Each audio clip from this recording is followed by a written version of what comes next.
સૌરાષ્ટ્રની શાળાઓમાં હરિયાળી ક્રાંતિ, બાળકો બન્યા ધરતીના રક્ષક.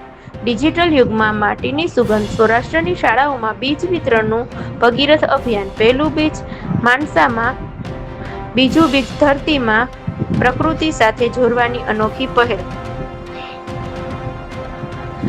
ગેજેટ છોડો, છોડ ઉગાડો, બાળકોને પ્રકૃતિ સાથે જોડવાનું નવતર અભિયાન. સૌરાષ્ટ્રમાં પર્યાવરણ સંવર્ધનનો નવો સંકલ્પ, હજારો વિદ્યાર્થીઓ બન્યા ધરતીના રક્ષક. આધુનિક ગેજેટ્સથી દૂર રહી બાળકો શીખી રહ્યા છે ઓર્ગેનિક ખેતીના પાઠ. વિદ્યાર્થીઓના માનસમાં જાગૃતિ અને ધરતી માતાના ખોળામાં હરિયાળીનું નિર્માણ. શુદ્ધ આહારનો સંકલ્પ, દરેક ઘરને ઓર્ગેનિક શાકભાજી મળે તે માટે વિદ્યાર્થીઓમાં બીજ વિતરણ. પર્યાવરણલક્ષી જાગૃતિ, નવરંગ નેચર ક્લબ રાજકોટ, તાત્કાલિક હનુમાનજી આશ્રમ, વન પ્રકૃતિ ચેરિટેબલ ટ્રસ્ટ સાવરકુંડલા અને તેમની ટીમ દ્વારા શૈક્ષણિક સંસ્થાઓમાં પ્રેરણાદાયી સંવાદ. સ્વસ્થ અને સુખી ભવિષ્ય, નવી પેઢીને પ્રકૃતિ સાથે જોડીને એક હરિયાળી આવતીકાલનું નિર્માણ. Report bureau chief Rajakbhai Jakhra, Savarkundla.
હું વીડી બાલા, પ્રમુખ નવરંગ નેચર ક્લબ રાજકોટ.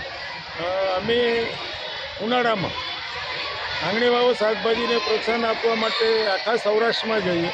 લગભગ 200 સ્કૂલોમાં અમે જઈ અને 2 લાખ શાકભાજીના બિયારણ, ચોમાસું શાકભાજી મોટાભાગે વેલાવાળા શાકભાજી હોય અને આજે અમે સાવરકુંડલાની અંદર આવ્યા છીએ.